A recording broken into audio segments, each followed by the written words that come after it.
Hello welcome जय हिंद प्यारे दोस्तों फॉर्मेटिव स्टडी में आपका स्वागत है। आज इस वीडियो लेक्चर में हम पढ़ेंगे शिक्षण की प्रविधियां।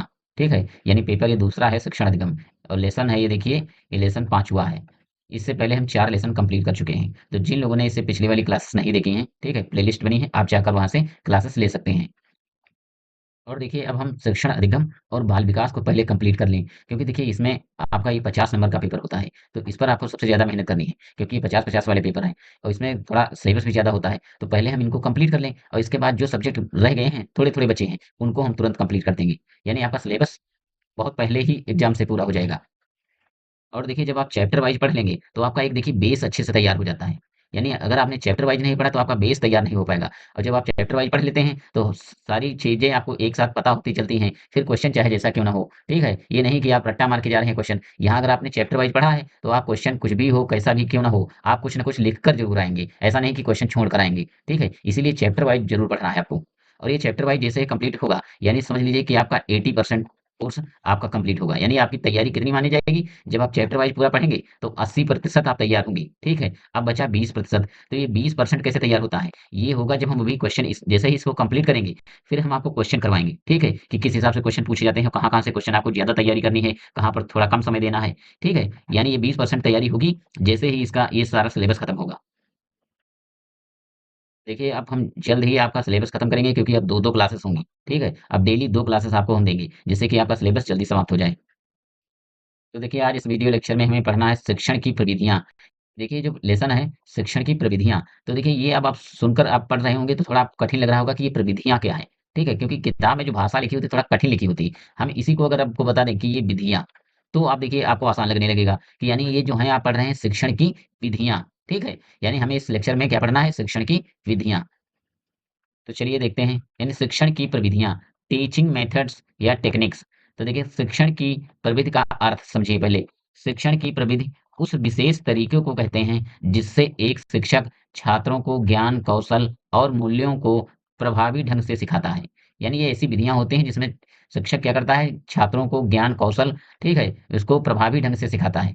यह अध्यापक यह अध्यापन की वह शैली होती है जिससे छात्रों में रुचि जागती है और वे सक्रिय रूप से सीखने में भाग लेते हैं। यानी जो शिक्षण विधियाँ होती हैं, इनसे आप छात्रों में रुचि जगाई जा सकती है, ठीक है? और इसमें छात्र जो हैं सक्रिय रूप से भाग लेते हैं। तो चलिए समझते हैं, पहली विधि है प्रश्नोत्तर प्रविधि, क्वेश्चन आंसर मेथड, ठीक है? यानी क्या है, इसको हम क्या कहते हैं, क्वेश्चन आंसर मेथड, प्रश्नोत्तर प्रविधि, इम्पोर्टेंट है ये। ठीक है? तो देखिए प्रश्नोत्तर विधि एक प्राचीन और प्रभावशाली शिक्षण विधि है, जिसमें शिक्षक छात्रों को पढ़ाने के लिए प्रश्नों का प्रयोग करते हैं या कर ठीक है? यह विधि महान दार्शनिक सुकरात द्वारा प्रसिद्ध की गई थी। यानी देखिए ये प्रश्नोत्तर विधि को फेमस किसने किया? तो महान दार्शनिक सुकरात, ठीक है? यहाँ से क्वेश्चन पूछा जाता है कि प्रश्नोत्तर प्रविधि के जनक, तो प्रश्न आपको लिखना है सुकरात, जिससे सुकराती विधि भी कहा जाता है। यानी इसे हम सुकराती विधि भी कहते हैं। चलिए आगे समझते हैं। इसका मुख्य उद्देश्य, तो देखिए इसका मुख्य उद्देश्य क्या है?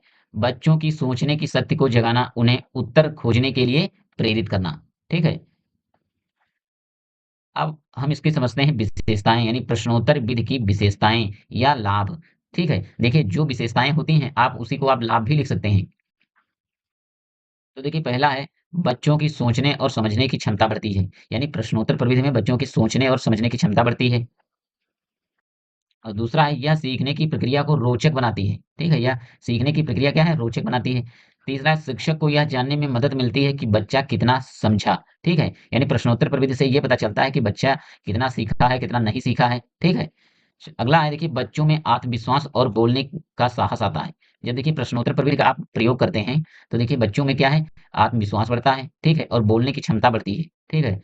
अगला है देखिए, यह सक्रिय शिक्षण विधि है। जब आप प्रश्नोत्तर विधि का प्रयोग करते हैं शिक्षण के दौरान, तो इसमें देखिए जो बच्चे होते हैं, छात्र होते हैं, वो सक्रिय हो जाते हैं, ठीक है? एक-दूसरे से प्रश्न पूछते हैं, सभी को जोड़े रखती है, यानी ये आपस में सभी बच्चे जुड़े रहते हैं। अगला है देखिए, इस विधि के प्रयोग करने से छात्र सक्रिय रहते हैं, ठीक है? जब आपस में प्रश्न पूछेंगे तो सक्रिय तो आप ऑटोमेटिक रहेंगे, ठीक है? अगला है, छात्र नए ज्ञान को प्राप्त करने के लिए उत्सुक रहते हैं। इसमें देखिए छात्र जो है नए ज्ञान को प्राप्त करने के लिए काफ़ी उत्सुक रहते हैं। अब चलिए समझते हैं प्रश्नोत्तर प्रविधि के उद्देश्य, यानी छात्र में पूर्व ज्ञान की जांच करना। ठीक है। अगला है देखिए उसकी बौद्धिक क्षमता को सक्रिय करना। फिर तीसरा है देखिए विषय की समझ को गहरा करना। इसका मुख्य उद्देश्य देखिए क्या है कि विषय की समझ को गहरा करना। अगला है देखिए वाणी विकास और सुनने बोलने का अभ्यास कराना। ठीक है। वाणी यानी वाचन शक्ति को बढ़ाना, सुनने की क्षमता का अभ्यास कराना। ठीक है। अगला है देखिए कक्षा की भागीदारी बढ़ाना। इसमें देखिए प्रश्नोत्तर विधि में क्या है होता है, कक्षा में जो बच्चे होते हैं वो आपस में बातचीत करके क्वेश्चन सॉल्व करते हैं, जिससे उनकी भागीदारी बढ़ती है। अगला देखिए अर्जित ज्ञान या नवीन ज्ञान से संबंध जोड़ना। ठीक है।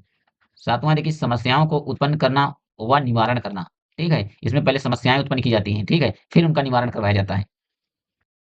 देखिए इसमें एक प्रश्न पूछा जाता है कि अच्छे प्रश्न की विशेषताएं लिखिए। ये क्वेश्चन पूछा भी जा चुका है। तो समझिए देखिए अच्छे प्रश्न की विशेषता क्या होती है।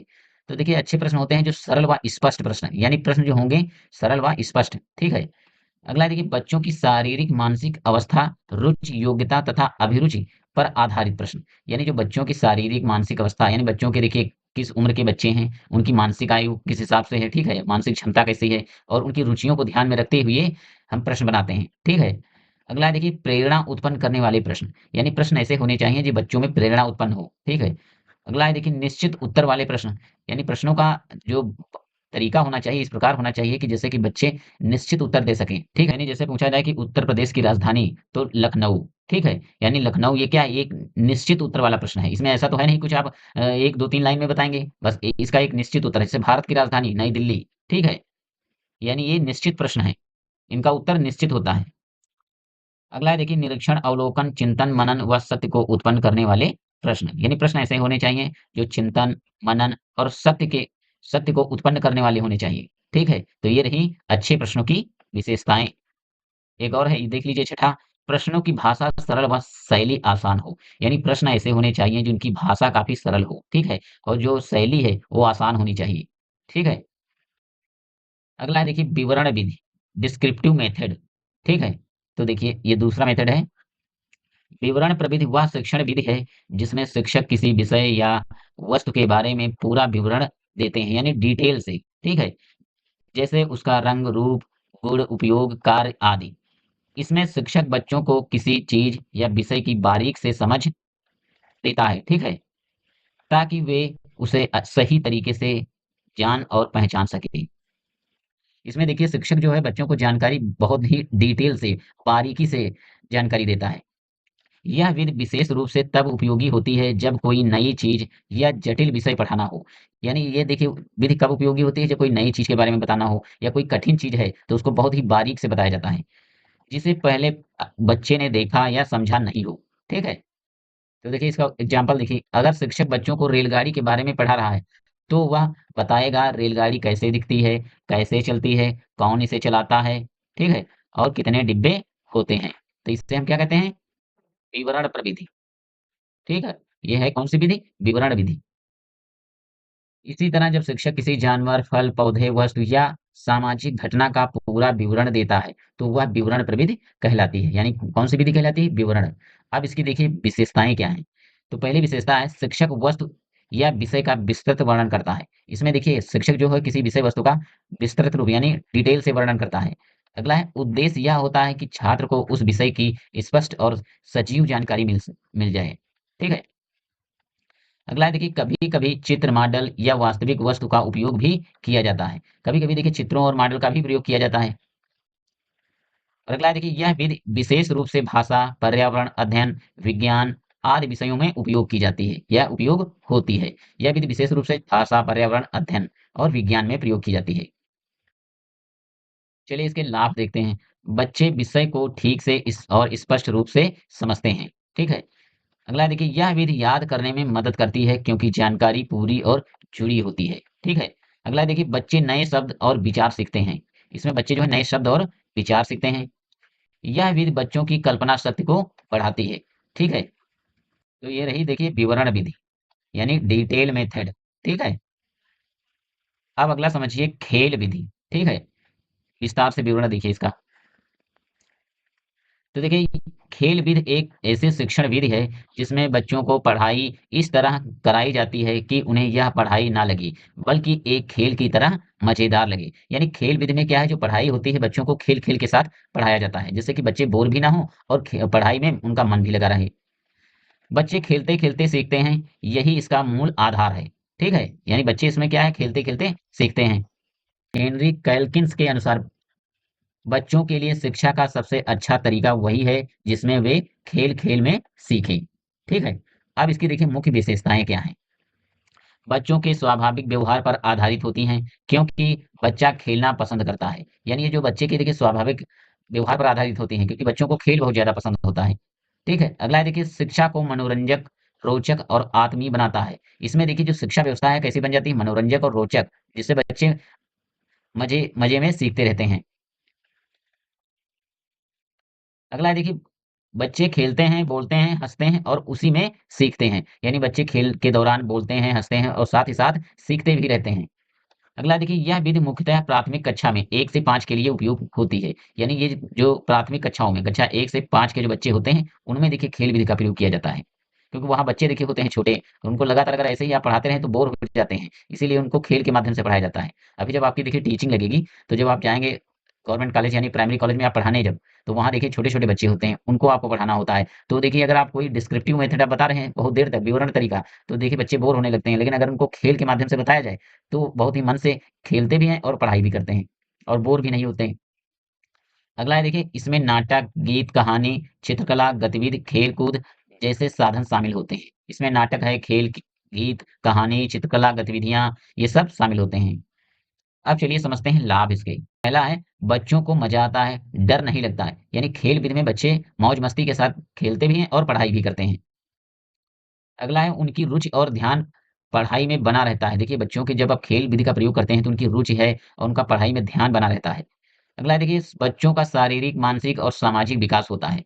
खेल के दौरान बच्चों का देखिए शारीरिक विकास होता है, क्योंकि जब वो खेलते हैं तो उनकी मांसपेशियाँ, ठीक है, फिजिकल डेवलपमेंट होता है और उनका मानसिक भी विकास होता है, साथ ही सामाजिक विकास होता है। अगला है देखिए वे स्वतंत्र रूप से सोचते और निर्णय लेना सीखते हैं। यानी जब बच्चे खेलते हैं तो वो स्वतंत्र रूप से निर्णय और सोचना ये आपस में कैसे हैं सीखते रहते हैं। अगला है देखिए वे स्वतंत्र रूप से सोचते हैं और निर्णय लेना सीखते हैं। यानी जब बच्चे खेल रहे होते हैं तो स्वतंत्र रूप से सोच सकते हैं, ठीक है? सोचने की क्षमता उनमें बढ़ती है और निर्णय लेने की क्षमता का विकास होता है, ठीक है? अगला है देखिए कमजोर और शर्मीले बच्चे भी सक्रिय रूप से भाग लेते हैं। यानी जो बच्चे देखिए काफ़ी पढ़ाई में कमजोर होते हैं या शर्मीले टाइप के होते हैं, तो उनको देखिए एक खेल के माध्यम से उनको भी सक्रिय किया जा सकता है, ठीक है? यानी खेल में वो भी हिस्सा लेते हैं और साथ ही साथ उनके साथ सीखते रहते हैं। अगला है देखिए कहानी कथन प्रविधि, स्टोरी टेलिंग मेथड, ठीक है? तो देखिए कहानी कथन प्रविधि एक ऐसी शिक्षण विधि है जिसमें शिक्षक किसी विषय या मूल्य को बच्चों को कहानी सुनाकर सिखाता है, ठीक है? इसमें जो टीचर है कहानी के माध्यम से बच्चों को सिखाता है। बच्चे स्वभाव से कहानियाँ सुनना पसंद करते हैं और यह विधि उनकी रुचि, कल्पना, भाषा और नैतिक विकास में बहुत सहायक होती है, ठीक है? यह विधि विशेष रूप से प्राथमिक कक्षा के बच्चों के लिए उपयोग होती है। देखिए यह विधि प्राथमिक बच्चों के लिए प्रयोग की जाती है।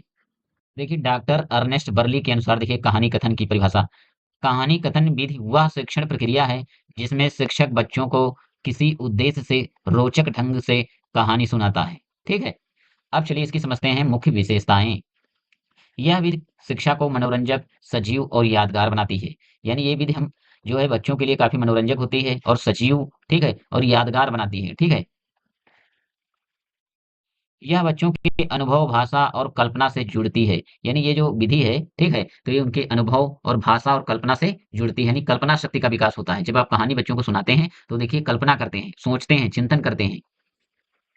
अगला है देखिए इसमें शिक्षक बोलकर पढ़ाता है और बच्चे ध्यान से सुनते हैं। अगला देखिए यह विधि बच्चों के नैतिक और सामाजिक गुणों को भी विकसित करती है। यानी यह विधि क्या है? बच्चों के नैतिक और सामाजिक गुणों को विकसित करती है। अगला है कहानी के बाद बच्चों में प्रश्न पूछे जाते हैं जिससे उनकी समझ और भागीदारी बढ़ती है। यानी जब कहानी सुनाई जाती है तो कहानी के बाद बच्चों से प्रश्न पूछे जाते हैं जिससे उनकी देखिए कहानी में समझ बढ़ती है, ठीक है? कि कहानी को उसने कितने ध्यान से समझा है, सुना है, ठीक है? और उससे भागीदारी भी बढ़ती है। ये समझते हैं वाद विवाद प्रविधि जिसे हम कहते हैं डिबेट मेथड, ठीक है? इसमें बातचीत जिसमें बातचीत की जाती है, इसे हम कहते हैं वाद-विवाद। वाद मतलब आपस में बातचीत करना। तो देखिए वाद-विवाद प्रविधि एक ऐसी शिक्षण विधि है, जिसमें विद्यार्थी किसी विषय पर 2 पक्षों में बँटकर एक पक्ष में और दूसरा विपक्ष में अगेंस्ट तर्कों के साथ अपनी बात रखते हैं, ठीक है? इनका इसका उद्देश्य यह है कि विद्यार्थी सोचें, तर्क करें, सुनें और दूसरों के विचारों को समझें। यानी इसका मुख्य उद्देश्य क्या है कि विद्यार्थी सोचें, तर्क करें और सुनें और दूसरों के विचारों को साथ ही समझें। यह विधि बौद्धिक विकास, तार्किक शक्ति और सार्वजनिक बोलने के लिए गुणों को विकसित करती है। ठीक है? ये वाद-विवाद जो विधि है, तो ये बौद्धिक विकास करती है, तार्किक शक्ति को बढ़ाती है और सार्वजनिक यानी बोलचाल की भाषा को विकसित करती है। जिससे इसमें देखिए बच्चा जो है, उसकी बोलने की क्षमता का विकास होता है। ठीक है? देखिए डॉक्टर वुडवर्थ के अनुसार इसकी परिभाषा देखिए, ठीक है? वाद-विवाद प्रविधि एक ऐसी प्रक्रिया है, जिसमें विद्यार्थी किसी विषय के पक्ष और विपक्ष में तर्क देकर अपने विचार प्रस्तुत करते हैं। ठीक है? यानी ये परिभाषा किसने दी है? तो डॉक्टर वुडवर्थ ने, वुडवर्थ। अगला है देखिए मुख्य विशेषताएँ यानी मेन फीचर्स इसके देखिए। विद्यार्थी अपने सोच और विचारों को तर्क सहित प्रस्तुत करते हैं। ठीक है? वे सार्वजनिक रूप से बोलना और अपना पक्ष मजबूत करना सीखते हैं। यानी सार्वजनिक रूप से बोलना सीखते हैं और अपने पक्ष को मजबूत करते हैं। चलिए अब आगे समझते हैं। तीसरा पॉइंट है इसमें 2 पक्ष होते हैं, पक्ष और विपक्ष, ठीक है? यानी जब वाद-विवाद विधि है, तो इसमें देखिए एक पक्ष होगा, फिर उसके अपोजिट एक दूसरा भी पक्ष होगा, जिसे हम कहते हैं विपक्ष, ठीक है? तभी तो वाद-विवाद होगा। यानी जब बातचीत होती है, तो 2 लोगों के बीच होती है, ठीक है? अगला देखिए समय सीमा और नियमबद्ध ढंग से वाद-विवाद होता है। यानी इसमें देखिए समय सीमा होती है कि हाँ, 1 घंटे तक बातचीत आपस में करनी है। अगला है देखिए बच्चे सुनना, सहमत असहमत होना और विचार करना सीखते हैं। यानी देखिए इसमें बच्चे सुनते हैं और आपस में सहमति को ज़ाहिर करते हैं या बताते हैं और विचार करना सीख जाते हैं या सीखते हैं। अगली है देखिए भ्रमण विधि, ठीक है? तो देखिए भ्रमण शिक्षण विधि कौन-सी होती है? तो देखिए भ्रमण प्रविधि एक ऐसी शिक्षण विधि है जिसमें शिक्षक बच्चों को कक्षा से बाहर किसी स्थान पर ले जाकर प्रत्यक्ष अनुभव कराता है। ठीक है? यानी इसमें क्या होता है जो शिक्षक है बच्चों को किसी स्थान पर ले जाता है वहाँ भ्रमण यानी घूमने के लिए। ठीक है? और वहाँ पर उनको प्रत्यक्ष अनुभव कराता है। इसमें विद्यार्थी किसी ऐसे स्थल का दौरा करते हैं जो उनके पाठ्यक्रम से संबंधित हो, जैसे संग्रहालय, खेत, डाकघर, कारखाना, रेलवे स्टेशन आदि। इसमें सीखने का मुख्य साधन प्रत्यक्ष अनुभव यानी जो आप देखते हैं, उससे आपको सीख मिलती है, ठीक है? तो देखिए परिभाषा समझ लीजिए डॉक्टर थॉमस के अनुसार, भ्रमण प्रविधि एक शिक्षण विधि है, जिसमें विद्यार्थियों को कक्षा से बाहर ले जाकर वास्तविक वस्तुओं और परिस्थितियों से सीखने का अवसर दिया जाता है। यानी भ्रमण विधि में क्या होता है, विद्यार्थियों को वास्तविक कक्षा से बाहर ले जाकर वास यानी देखिए भ्रमण प्रविधि वह होती है जिसमें विद्यार्थियों को कक्षा से बाहर ले जाकर वास्तविक वस्तुओं से, परिस्थितियों से ज्ञान करवाया जाता है। ठीक? देखिए इसीलिए बच्चों को घूमने के लिए पिकनिक पर ले जाया जाता है विद्यालय के द्वारा। वहाँ बच्चे नई-नई चीज़ें देखते हैं और उनसे कुछ नया सीख कर आते हैं।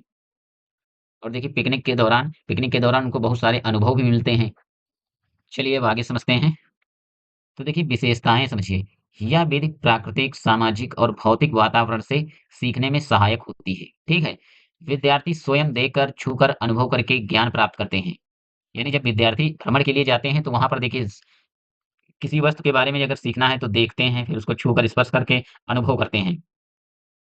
अगला है देखिए भ्रमण स्थलों का चयन पाठ्यक्रम से संबंधित और उद्देश्यपूर्ण होता है। यानी जहाँ पर बच्चों को घूमने के लिए जाना है, ठीक है? तो वो ऐसा होना चाहिए कि उनका पाठ्यक्रम से संबंधित होना चाहिए, ठीक है? अगला है देखिए भ्रमण के बाद शिक्षक विद्यार्थियों से चर्चा, रिपोर्ट या प्रस्तुति कराता है, ठीक है? अगला है देखिए यह विधि व्यवहारिक ज्ञान पर आधारित होती है। जो ये विधि होती है, व्यवहारिक ज्ञान पर आधारित होती है। चलिए अगली प्रविधि है समूह चर्चा प्रविधि, ग्रुप डिस्कशन मेथड।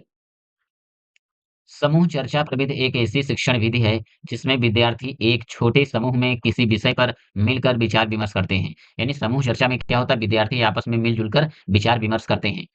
इस विधि में सीखना और सिखाना दोनों आपसी संवाद के माध्यम से होता है। इसमें देखिए बच्चे सीखना और सिखाना आपस में बातचीत करके करते हैं, ठीक है? इसमें छात्र स्वतंत्र रूप से अपनी राय, तर्क और सुझाव रखते हैं और दूसरों की बातों को भी समझते हैं, ठीक है? अगला है देखिए चर्चा का विषय पूर्व निर्धारित और पाठ्यक्रम से संबंधित होता है। अगला पॉइंट है, इसमें प्रश्न पूछना, उत्तर देना, तर्क करना और निष्कर्ष निकालना शामिल होता है। यानी देखिए समूह चर्चा में बच्चे प्रश्न पूछते हैं, उनका उत्तर निकालते हैं, फिर आपस में तर्क करते हैं, फिर अंत में निष्कर्ष निकालते हैं। यानी ये विधि काफ़ी उपयोगी विधि होती है। चलिए आज हमने पढ़ा शिक्षण की प्रविधियाँ, ठीक है? यानी शिक्षण की प्रविधियाँ या शिक्षण की विधियाँ इसे हम कह सकते हैं, ठीक है? ये विधियाँ जो है काफ़ी इम्पोर्टेंट हैं। आप एक बार इनको समझ लीजिए, नोट कर लीजिए। बस आप देखिए एक बार इसको पढ़ेंगे, इतना हम ईज़ी लैंग्वेज है इसमें कि आप अगर एक बार इसको देख लेंगे लिखने के बाद, तो ये दोबारा पढ़ने की ज़रूरत आपको नहीं पड़ेगी। और ये विधियाँ जितनी हमने बताई हैं, ये इम्पोर्टेंट हैं, ठीक है? इन्हीं विधियों में से बस आपसे अगर पूछेगा क्वेश्चन, तो इन्हीं विधियाँ जितनी हमने बताई हैं, इसी में से आपका प्रश्न आएगा बस। इसके बाहर आपका क्वेश्चन नहीं जाएगा। ये हम एक्सप्लेन थोड़ा कम करते हैं, क्यों? क्योंकि देखिए कंटेंट बहुत ज़्यादा होता है, ठीक है? अगर ज़्यादा एक्सप्लेनेशन करेंगे तो क्लासेस बहुत ज़्यादा लंबी हो जाएँगी। और देखिए मेरा मेन उद्देश्य है कि आपको देखिए कंटेंट पूरा दिया जाए, कंटेंट में कोई कमी ना हो, जिससे आपकी तैयारी में कोई कमी नहीं होनी चाहिए। और बहुत ही सरल भाषा का प्रयोग किया जाए, जिससे कि आप एक ही बार में सारा कुछ समझ जाएँ। बस आपको डेली तैयारी करते रहना है और डेली-डेली क्लासेस लेते रहना है, ठीक है? अब आपको 2-2 क्लासेस मिलेंगी, जिससे हम आपका सिलेबस बहुत जल्द पूरा कर देंगे और इसके बाद आपका रिवीजन भी बहुत अच्छे से करवा देंगे, ठीक है? बस आपको हमारे साथ जुड़े रहना है। तो चलिए मिलते हैं नेक्स्ट क्लास में, नेक्स्ट टॉपिक के साथ, तब तक के लिए जय हिंद।